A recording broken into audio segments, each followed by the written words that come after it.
Bonjour à tous et bienvenue sur Radio Taïwan International en compagnie d'Antoine Bondaz pour une série d'émissions au micro de RTI en sa compagnie. Antoine Bondaz est chargé de recherche à la Fondation pour la recherche stratégique, la FRS. Il y dirige notamment l'Observatoire du multilatéralisme en Indo-Pacifique au profit du ministère des Armées ainsi que les programmes Corée et Taïwan. Ses recherches portent sur la politique étrangère et de sécurité de la Chine, de Taïwan et des deux Corées et les questions stratégiques en Indo-Pacifique. Dans ce troisième épisode, nous allons reprendre notre entretien avec Antoine Bondaz avec notamment une question sur le paysage politique taïwanais et son analyse.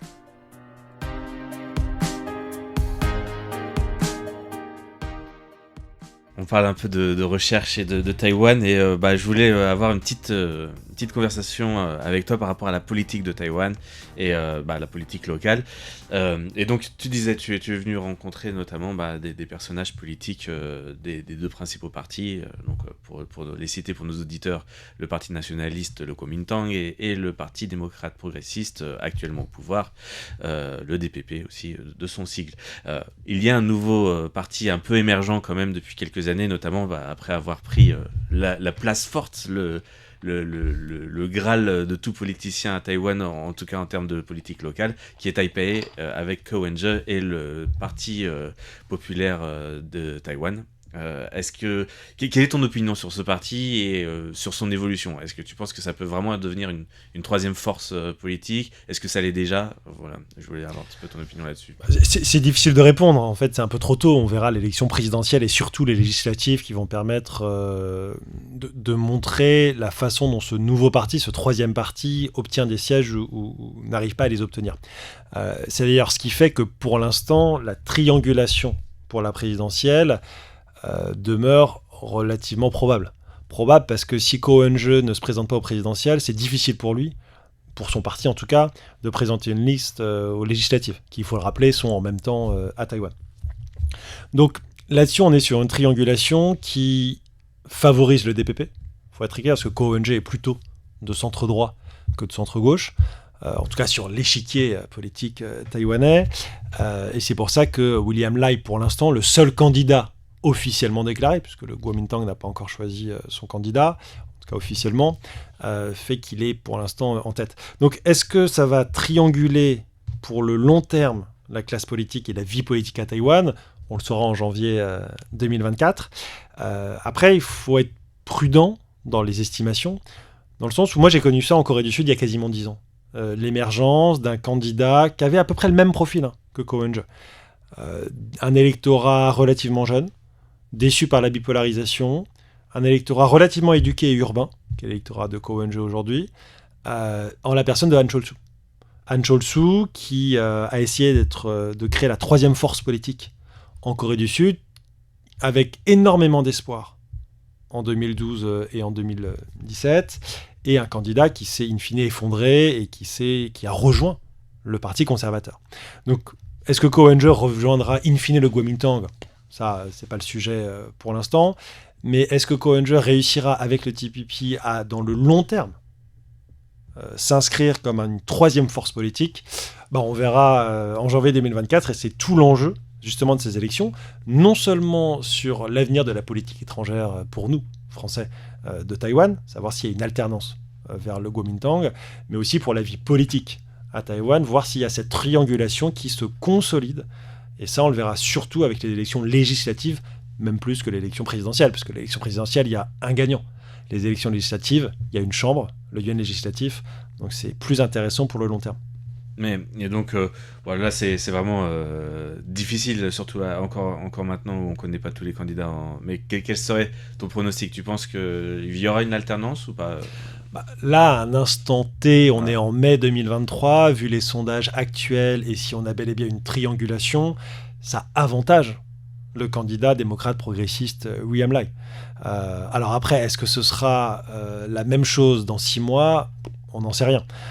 Donc c'est impossible de se projeter. Là, on peut uniquement faire des sondages ou des estimations sur une photographie à un instant donné, qui est encore une fois mai 2023.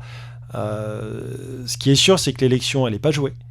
qu'on a pour l'instant une forme de caricature des deux côtés, il faut être très clair. Soit c'est la guerre et la paix, côté Kuomintang, soit c'est la démocratie et l'autoritarisme, côté DPP. En tout cas, c'est comme ça qu'ils essayent de cliver entre deux gros blocs.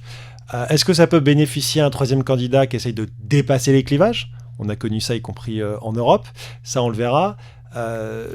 Mais ce qui est sûr, c'est que pour l'instant, on a une élection qui reste très caricaturale et qui, je pense, le sera moins du moment où on aura les programmes des partis politiques, où là, on pourra aller plus dans le fond, notamment les questions économiques, les questions sociales, les questions sociétales, qui, il faut le rappeler, comme dans tous les pays du monde, intéressent les Taïwanais. Les Taïwanais, ils ne veulent pas uniquement par rapport à la Chine.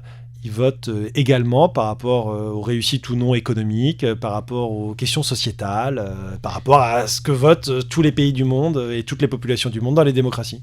Par rapport à l'immobilier, par rapport aux piétons qui sont maltraités par les voitures en ce moment. Voilà, par rapport à la corruption, par rapport aux accidents, y compris dans le BTP ou plus largement.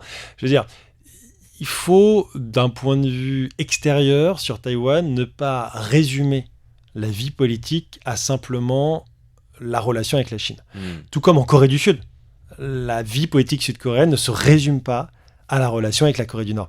Et moi, j'ai toujours une approche qui est, de mon point de vue, intéressante. En tout cas, c'est parce que cette expérience entre Taïwan, Chine, Corée du Sud, Corée du Nord fait qu'il y a plein de similitudes. Il y avait plein de similitudes dans la guerre froide, et il y a encore des similitudes, notamment la façon dont nous, les chercheurs, ou vous, les journalistes, traitez souvent, surtout ceux qui sont à l'étranger, la question taïwanaise et la question sud-coréenne.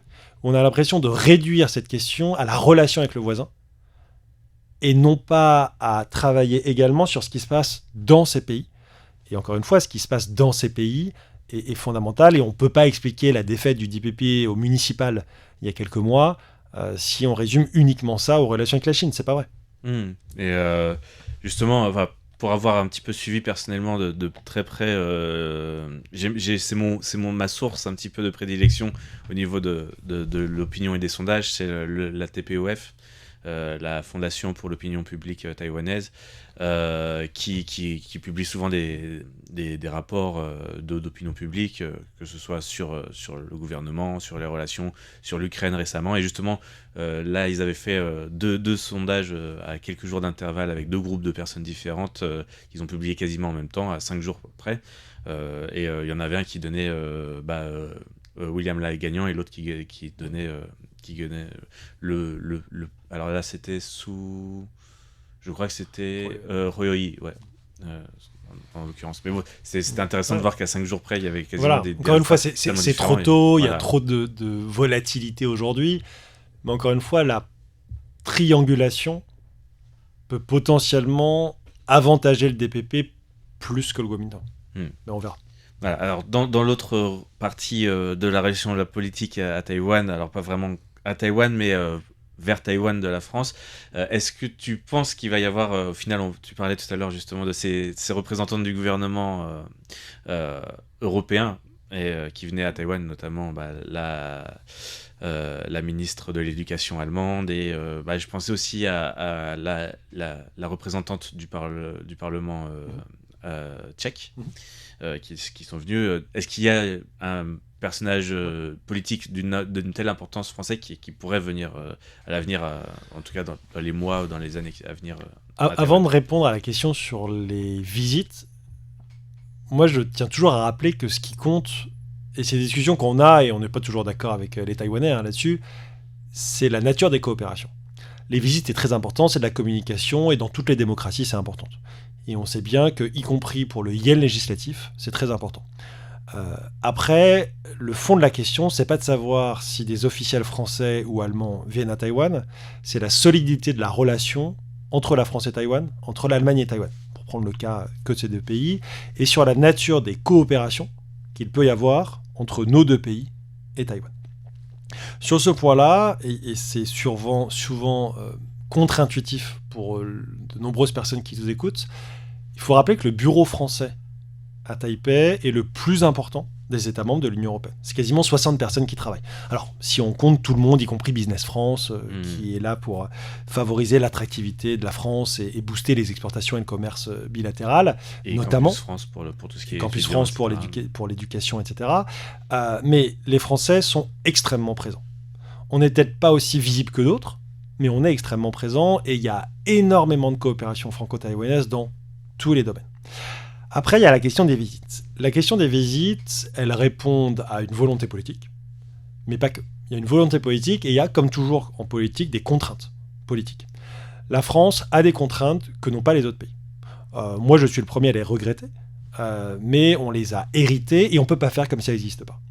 Les contraintes, c'est notamment cette déclaration sino-française de 1994, suite à la vente des 6 frégates et des 60 Mirage 2000, dans lequel la France s'engage auprès de la Chine à modifier de fait sa politique étrangère, qui a laissé des traces dans la politique étrangère de la France pendant plus de 25 ans. C'est-à-dire, contrairement à l'Allemagne, contrairement à la Pologne, contrairement même au Japon, il y a pendant 25 ans quasiment pas eu d'interaction au niveau politique et au plus haut niveau administratif entre la France et Taïwan. Ça, c'est la conséquence. Et donc, on est aujourd'hui dans une dynamique où il y en a peut-être plus qu'auparavant. C'est pas un virage politique, c'est une évolution des comportements et des modalités en France. C'est-à-dire que oui, on peut, tout en ayant une politique d'une seule Chine, c'est-à-dire ne pas avoir de relations diplomatiques avec la République de Chine, Taïwan, avoir des coopérations. C'est le cas ces 30 dernières années. Mais on peut, à haut niveau, en discuter. Le principe, c'est pas que la ministre des Affaires étrangères se rende à Taïwan. C'est évidemment pas le sujet. Le sujet, c'est que sur des questions techniques, économiques, scientifiques, technologiques, éducatives, il puisse parfois, si c'est nécessaire et si ça peut permettre de débloquer des dossiers, qu'il y ait des rencontres au plus haut niveau. Alors on sait qu'il y a des ministres taïwanais qui viennent en Europe. Il y a un peu moins de ministres européens qui vont à Taïwan, c'était le cas de la ministre allemande. Pour les Français, je pense que ça prendra plus de temps et qu'il ne faut pas forcément s'attendre à ce qu'il y ait un ministre ou une ministre dans les semaines ou les mois qui viennent. Encore une fois, parce qu'il y a des contraintes. Encore une fois, parce qu'il faut avant tout juger sur la nature des coopérations et les résultats de ces coopérations.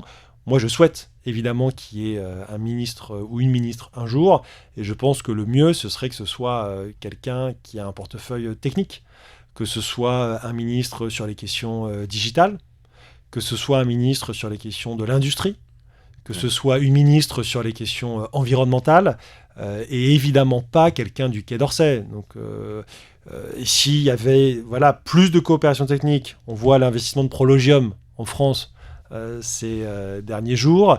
On a vu que le DG de Business France s'était rendu à Taïwan il y a quelques semaines. Ça, c'était une première.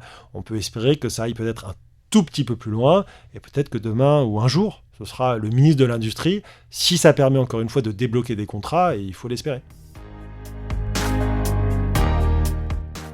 Et justement, on en parlait lors de l'émission avec Antoine Bondaz, que mon analyse personnelle était arrivée à la même conclusion, que le ministre de l'Industrie français serait le plus à même à venir à Taïwan, et en tout cas le personnage du gouvernement le plus approprié dans le cadre d'une visite officielle d'un responsable politique du gouvernement français. Voici donc la fin de cette troisième partie un peu éclectique, puisque nous avons commencé en parlant de la position politique de Taïwan, et pour finir sur une question un peu plus large sur la possibilité d'une visite d'un représentant français à Taïwan. En attendant, la semaine prochaine sera notre dernier épisode en compagnie d'Antoine Bondaz, qui sera plus axé sur la vision de Taïwan depuis la France. Je vous remercie d'avoir écouté cet épisode et je vous dis à la semaine prochaine pour terminer cet entretien en compagnie d'Antoine Bondaz. Merci à tous, c'était Valentin Floquet pour Radio Taïwan International. Excellente journée à tous.